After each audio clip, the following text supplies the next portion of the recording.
once we got this little pullback through here, I think I scaled in a couple of times before the next move down. And then again, when kind of retesting that trend line in that area. And then same again, we had a bit of a pull up, and again, I was scaling in around this point. And then we had a bit of, I think we had some bearish euro news come out, which kind of caused that big sell in there. And then once we got that, I think I scaled in around here, a final scale in here, and ultimately I closed the trade here.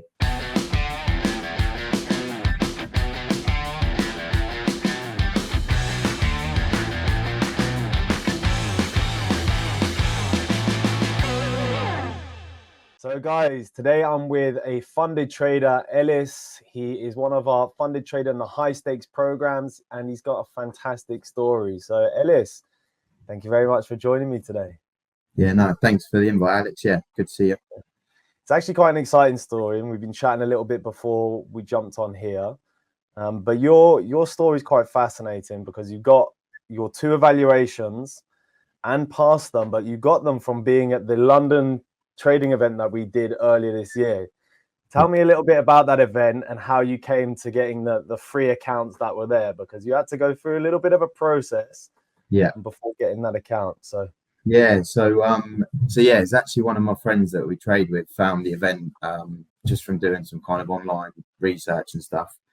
So we saw some like great speakers. Obviously Steve Ward was there, brilliant kind of part of like the mental psychology side of things. So that big name kind of drew us to the event.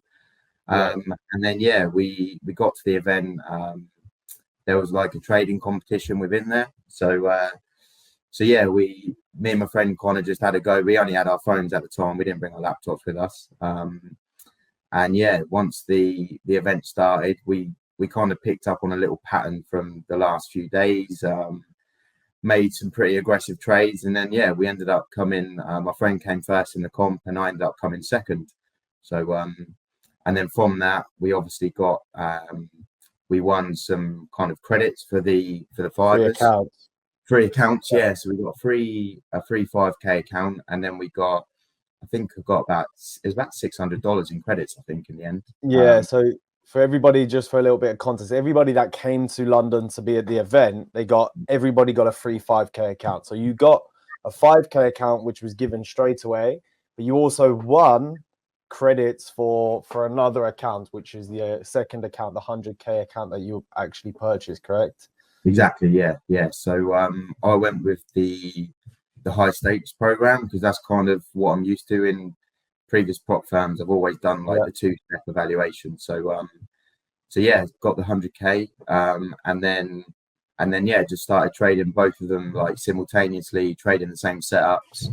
And then I think about 2 weeks in, I passed the 5K, and then a couple of days later, I passed the 100K. So yeah. Fantastic. And it's one thing passing, and especially because you did this without any of your own commitment, your own money. You just passed it straight off the bat, but you even got funded and you got the payout. So you even got a full payout, which was nearly up to nearly 5K for your first. Yeah. So crazy because I'd have. So before that, I'd had 2 live accounts. I had one with FTMO probably about a year ago. Past that, and then kind of went into like instant drawdown. And then I went with my Forex funds for an account, past 100K, done exactly the same thing. So I kind of took a break after that and said, look, just try and reset, and got into the 100K on 5ers. Got to when I kind of knew I passed it, I said to myself, right, I want to take a breather, reset. It's the 3rd time. I don't want to go into a drawdown again on a live funded. And then guess what? Went into drawdown. Was in pretty heavy, got down to literally like, I think 7% drawdown. I was speaking to you around about this time as well, because I remember we were communicating over Twitter, and I saw that you were in drawdown. And like a champ, you actually brought it back, which was fantastic to see that. Do you know, when you told me that you got it out of drawdown. You're about to Yeah. take the payout, even with the Yeah. profits. I was actually really happy listening to that. That was just Yeah. I that's was good. really chuffed with that. Yeah, it's a huge milestone. You know, you see the statistics behind prop firms and the percentage of people that actually get to payouts, and you know, when you get to points where you're passing like phase 1, you finally get past phase 2, you get to the live account and you don't make the payout, you just start like double guessing yourself, thinking, you know, have I really got it in me? Because I've done it twice now. And then at that point on the 5ers, I was 7% down. I was like, have I really done this 3 times? You go through all that hard graft, you get to that live funded account, and then you just really like, how have I not got a payout again? Like, what am I doing wrong?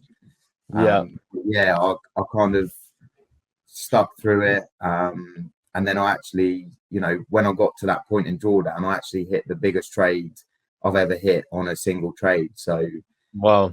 I was chuffed to bits, to be honest. Amazing. So let's bring it all back, because we heard all the success. Yeah. Obviously, it's so easy talking about the success, and that's the only thing that you see on Twitter, you see on interviews like this. It's all about the success. Yeah. Tell me how you got into trading, how you even found trading, and how you got to the point where you obviously got those free accounts, and then obviously you've passed, you got funded, but that's now. You went through so much before. So tell me a little bit about your process and how you got to that point. Yeah, so it was a bit of a kind of unconventional way, really, because obviously a lot of people kind of get straight into like Forex, straight into technical analysis. But from my side, it was about 3 years ago, around this time, 3 years ago, I just kind of started wanting to learn a bit more about finance and wealth in general. So I kind of got a few books, Rich Dad, Poor Dad, Richest Man in Babylon, you know, Think and Grow Rich, all those books. And they kind of gave me a bit of inspiration, like to try and figure out what I want to do with my money, how to start making my money work for me. So I started to actually try and get a bit of understanding behind like fundamental analysis, researching companies and trying to understand, you know, really got into buying stocks. And that was at the beginning of 2021. Yeah. So for about a year, and again, this was with like 2 of my pals. We started to invest in stocks, kind of buying and selling, but we was holding them for quite a long time. So I would say it was long-term swing trading / kind of investing. There was no technical analysis behind it. And then, so the end of that first year, throughout that period, I started to kind of learn a bit behind technical analysis, because I'd seen it all in the past on like Instagram, all these Forex traders with all these cars, and I just don't buy social media. I think it's all, most of it, 90% of it is just, you know, rubbish. So that kind of put me off the Forex side of things. I don't know why, it just did. But I did start to kind of research like technical analysis, start to read books, watching a lot of YouTube content, stuff like that. And it was January 2022 that I kind of sold all the stocks that I was holding and started to trade CFDs. Yeah. So got into stocks trading initially. There wasn't really much of a strategy behind it. It was using like MACD, using like there's a cloud like basically EMA crossovers really. So, but again, very little risk management, no trade journaling, very kind of beginner stuff really. And then 6 months into that, I was kind of fed up with watching like a watch list of 30 stocks. So at that point, I moved to trading the S&P 500. Nice. Started to trade that on a different broker using my personal account, because at the time didn't really know about prop firms. Yeah. So had some good success with that. I did make some good money and then lost it all. Kind of went through that cycle a few times, and then discovered prop firms. I started with FTMO, and that was actually around this time last year. So been kind of the challenges for about a year now.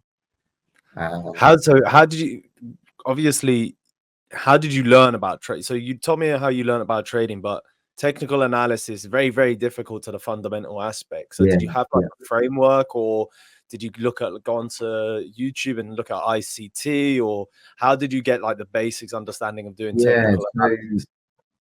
So really there was a few good books that I read. There was one called uh, Volume Price Analysis. I can't remember the author, but that was a really kind of solid start. And there were a few other kind of smaller books that I read, and just really kind of going through YouTube and reading, understanding some of the indicators, support and resistance, trend lines, market structure, all the kind of basic elements of technical analysis. Never really got into ICT. I did start to look at it, and for me, I think ICT, obviously strategies work for different people, but I think it's human nature to think that the more complicated a system can be, surely it's going to give you the results. Whereas, so I tried to kind of go into a bit more complicated strategies, and it really didn't show up on my P&L. It wasn't really doing anything for me. So I moved, when I was trading the S&P 500, I was using an online kind of tool that kind of analyzed options flow. So essentially you saw the options buying in that day across all the underlying stocks that make up the S&P.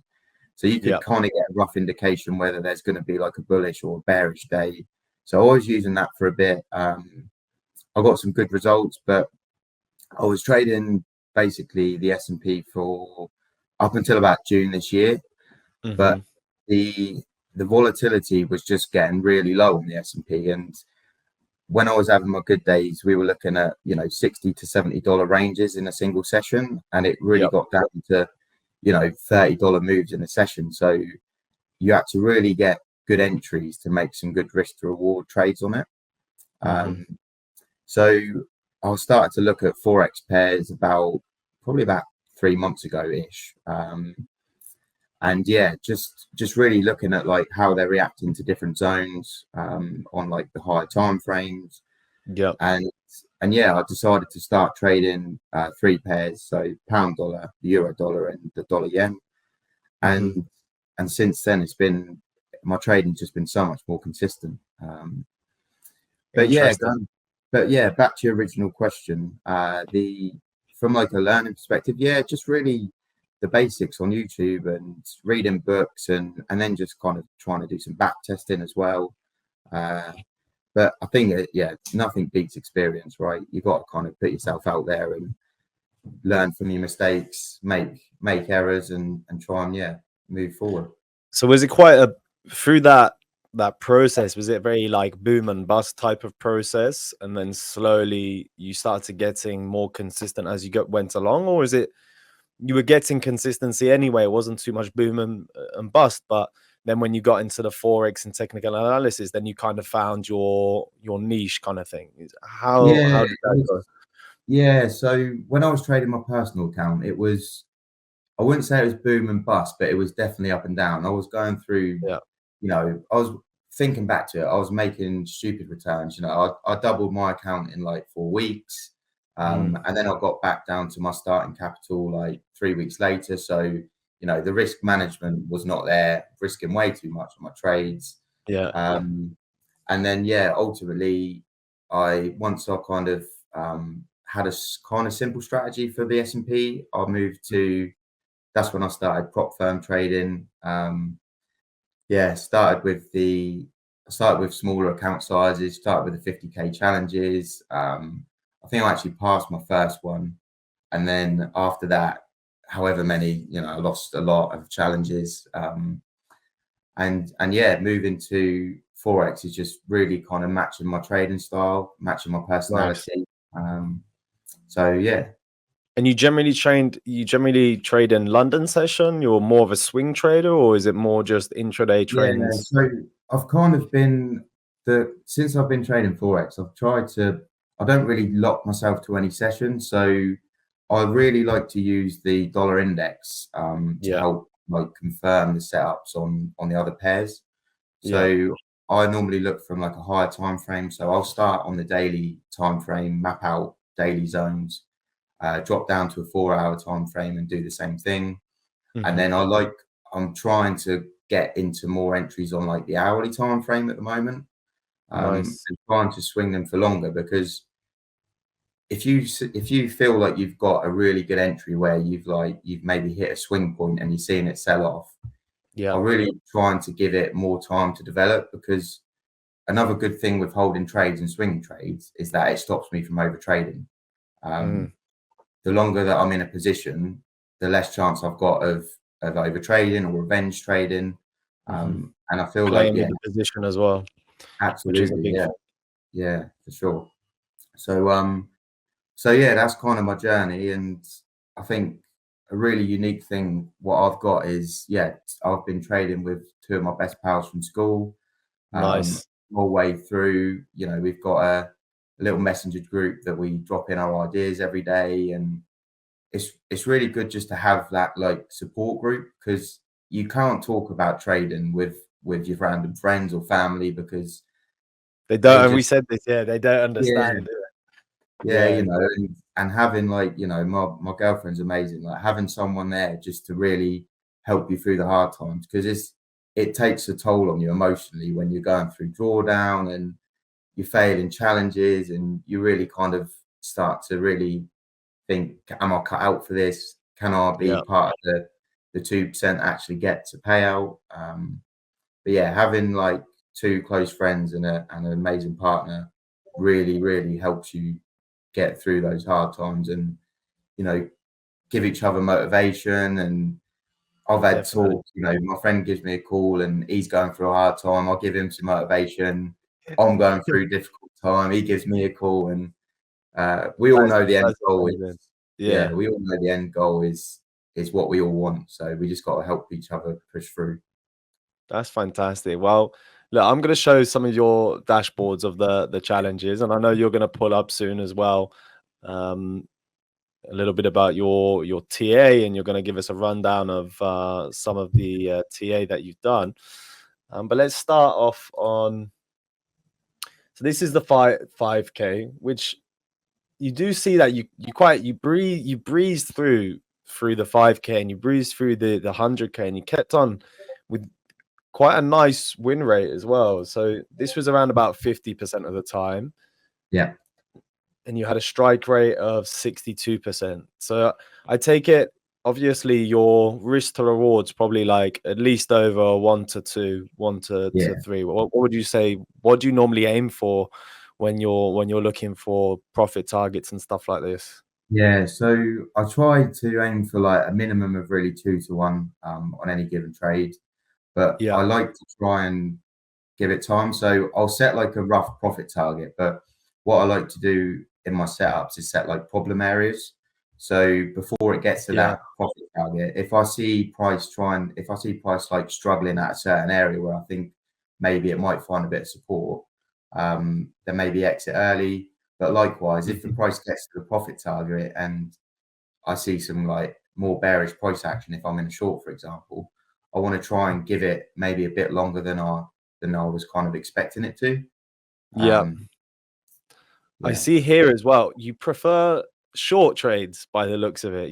You go on yeah, short trades a lot more than you do long trades. Is that just because the market conditions at that time on cable yeah, on you were just, it was just short, or is you prefer actually shorting than going long? yeah. I think like I don't really know, to be honest, because I do You feel just I've do got what more you when you tendency. see it, you just go for it. That's the idea. Yeah, yeah. Okay. I think I've got a tendency to kind of prefer the short side. I really don't know why, but Yeah. in previous accounts, I've seen the same sort of statistics. So, but yeah, I just try and trade what I see really. Nice. So these were the first stage, because in high stakes, obviously it's a two-stage program.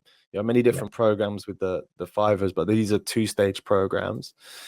And again, that you breeze through. Obviously, you probably still, it's probably the market conditions as well were really bearish. You just got into some shorts, and then it went yeah, straight to target. Basically, I can see here, which is 88% win rate, and trade duration around about 3 hours. So that was a breeze through, and that was the high stakes 5K account. Yeah. And again, same thing. So you've really got through the accounts really fast, to be honest. And obviously the trade duration here is a little bit longer than your other ones, around about 8 hours. 8 hours on an average. Yeah. Your expectancy is fantastic, around about 165 expectancy per trade, and profit factor as well. It's all really healthy, and the win rate as well. 50% win rate. All you need is a 1 to 2, or some people say 2 to 1 or 1 to 2 risk to reward ratio, and you're profitable. You're a profitable trader, and you can pass any prop firm, even with lower, like even just with a 50% strike rate, which is really good. So I'm gonna throw it over to you now, and I'll let you obviously give us a little bit of a breakdown of the way that you look at the market, because I'm sure, as I said to you before, it's all great having these interviews and trader interviews, and sometimes having that little bit of extra value from the way that you look at the market does help. So I'm gonna pop the stream over to you. Okay. And there's something very funky going on with my screen, but there you go. Perfect. So what I'll do, I'll change the layout here, and we see we've got your trading view up. Okay, so can you see my screen? Yeah, I can see your screen. So you got euro dollar at the moment. Yeah, so I'll run through, because this was basically the big trade that I hit when I was in like a 7% drawdown. So I've not got the analysis that I had at the time on the charts is kind of been and gone now, but I roughly know what the levels were. So basically, yeah, I had on the daily chart, basically I had this big previous sell zone here really, and so I'll just map that out quickly. It's roughly around this kind of area. So what I kind of saw is that we were kind of we were ranging just above that previous sell zone for a few days. And I was actually in a long position originally on this before I changed my bias. So, sorry. Okay. Yeah. So this kind of blue zone here was where I had my kind of daily zone. And obviously I see the previous resistance turn to a bit of support here. And then it came down, and I was actually in a long position before I switched my bias. Then I saw the price kind of just absolutely tank through this previous supply zone. So I started a short position just around here. And then basically we also had on the higher time frame. So I don't use trend lines all the time, but I do just like to have them mapped out as well. So we kind of had this rough daily trend line here where we were hitting highs, and again found a bit of resistance there before breaking up through it. So what I actually did, I've got it marked up in my journal, which I can go through in a sec. But I basically scaled in through this trade at various points. So once we got this little pullback through here, I think I scaled in a couple of times before the next move down. And then again, when kind of retesting that trend line in that area. And then same again, we had a bit of a pull up, and again, I was scaling in around this point. And then we had a bit of, I think we had some bearish euro news come out, which kind of caused that big sell in there. And then once we got that, I think I scaled in around here, a final scale in here, and ultimately I closed the trade here. So my edge wonk, you can kind of see here. So this is kind of the analysis at the time, but what I like to do is have like a trade commentary text box that I'll kind of anytime that I'm kind of scaling in or playing with my stop loss, stuff like that, I'll just keep a track record because it helps me when I'm journaling my trades. So yeah, all these yellow points here were the points where I actually scaled into the position. Nice. You can see I got in on some pretty good pullbacks here. And finally, yeah, once I saw a bit of buying down, because we kind of cruised past this zone that I had here. And then once we got down around this area, I kind of closed the position, and that was actually my first 5K trade on that one. So yeah, that was one example of the of one of my trades. But when you were adding in, were you adding in smaller position size as you were going on? Let's say at the top, you were obviously getting into, let's say, for instance, 1 lot or 2 lots, and then every time you were adding in, it would be like half a lot, then a quarter of a lot, then a tenth. Is that how you were like adding to the position? Yeah. So the first position was 2 lot size, and then I added half a lot and then another half a lot. So that was an extra 0.5 each. So here I was holding 3 lots through the news, and then ultimately these scalings here, I added another 2 units. So I had a total of a 5 lot position in the end. I try not to go over like a 4 lot position. That's kind of the max I try and keep myself to, because even if it hits my stop loss, it's not going to be a disastrous disastrous loss really.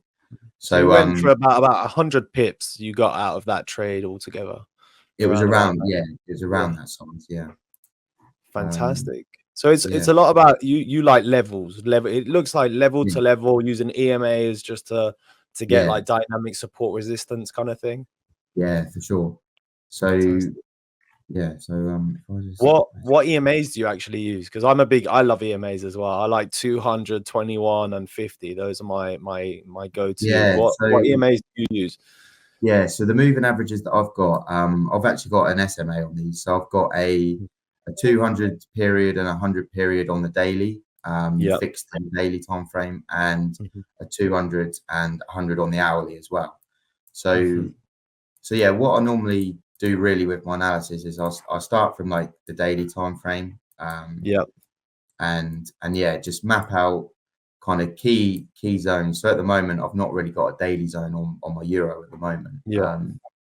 And then I go down to 4 hours. So I like to use colors as well. So the blue zones are my 4 hour zones. I have a yellow for my daily, and then the green zones for the hourly. And I also like to put the dates that I've added the zones, just so that I know how fresh the zone is or how old it is, and how long it's kind of been holding for. And then I kind of add some trend lines, just the main kind of from a daily or 4 hour time frame really, and then kind of go from there. So anytime that we see like a rough zone, for example, here lining up with say previous resistance on the 100 periods hourly moving average. So if that kind of coincides with the key zone, it kind of gives me like a really good strong probability setup. Nice stuff. So fantastic. And like I said, the dollar index, I think that's really helped me refine the entries. I just feel like the technicals play out so well on the DXY chart, and it really just helps to affirm, if you've got a zone coming up on the euro dollar, which aligns with a really key zone on this chart as well. Again, it just gives you that extra bit of probability for the trade. So 100%. What tips would you give to somebody that is currently going through drawdown, or somebody that is, we'll put it in 2 parts. So first we'll start off with the part for somebody that is trading and they are looking to get into a prop firm. What are the tips for passing the prop firm challenge would you give them?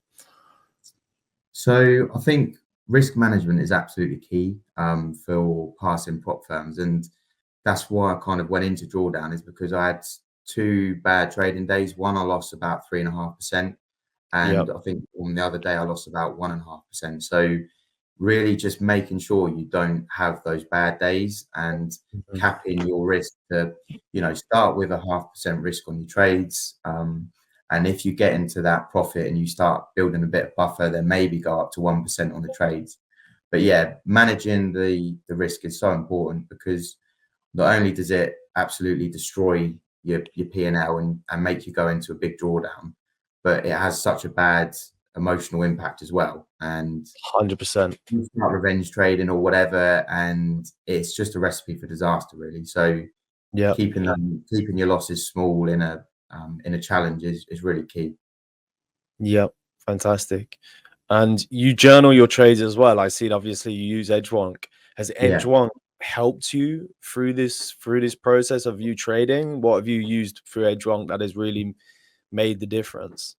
Yeah, so I started journaling actually at the start of this year, and it just really helps you understand, where you're making errors. What I like to do is at the end of each week, try and go through the trades that I've done, understand if I've either cut my profits too soon or if I've, sized up too much, played around with the stop loss, that kind of stuff. But it just gives you a chance to really reflect on what you've done well and what you've done not so well. But yeah, I think from the Traders Day Live, Steve Ward actually went through and presented this Traders Mind Journal. Okay. Yeah. And that really helps as well, because it's just it's a huge book, and each day you start off with what you did well on the previous day, what you want to do well today, the key news events coming up, and it makes you write it down, get yourself into a routine, and then it gives you a chance to reflect at the end of each week. So yeah, it's helped my trading massively. So you've been using that framework in your prior post chart analysis or post chart kind of going through it. You've been using it. Oh wow, that's cool. Yeah. So yeah, it's really helped me, and it's a really useful book. Yeah. Wow. Okay. And what book is that again? That's from Steve Ward. It's called Traders Mind Journal. Okay. And that's just the journal that they've kind of created, and that it's all set up in a certain way that you can go in and write everything down. Yeah, it's so good. It's a hard copy, and it's a huge book as well. It's like an A4 size. I think you roughly get about 3 months worth of journaling. Wow. So you get daily evaluations, you get weekly evaluations where you just try and reflect, and it gives you different activities to try and learn from the mistakes you've made, and also monthly analysis. So I'll be getting a fresh one in a couple of months as well. There you go. Steve Ward's just got a plug on the 5ers. There you go. Fantastic. How about when you were in drawdown? Because obviously going in drawdown, you had a fantastic trade that took you straight out of drawdown, but you must have, was there any kind of feeling that you got when you were in drawdown with emotionally? Did you feel like maybe I shouldn't take that trade, or maybe you didn't even think about that? You were just like, okay, the trade is set up as here, I'm going in like I would normally go in. How did that affect you mentally, and what would your tips be for somebody that's facing drawdown at the moment? Yeah, it definitely got to my head, because it was quite a deep drawdown, and you really just start doubting yourself as a trader. The fact that it was my third live funded account, and despite me saying to myself, I don't want to go into overconfident, because the thing with challenges is you'll come in, if you get to a point where you're live funded, you're coming in a very good hot streak. You've just made 8 or 10%, then you've just made another 5%, and you're feeling like the box in the market, right? I know the feeling, yeah. So it sets you up so that you start in that live account in a really confident way, which often is when you start making mistakes or oversizing. So yeah, it happened again. Got to the 7% drawdown, but I just said to myself, look, I'm going to get out of this.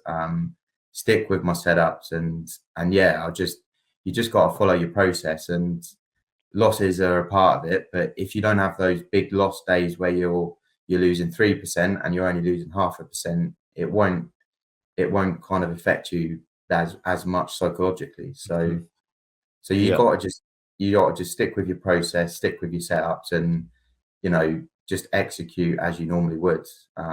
It's difficult, but you've got to just follow it. Yeah, fantastic. Well, look, thank you very much for taking the time of your Sunday as well. It's not just any day; it's your Sunday, it's your day off. Speaking to me today. And what are the plans for the future? Then you're thinking about growing these accounts, getting new accounts. Are you planning on going full-time trading? Open up a brokerage? What are you thinking?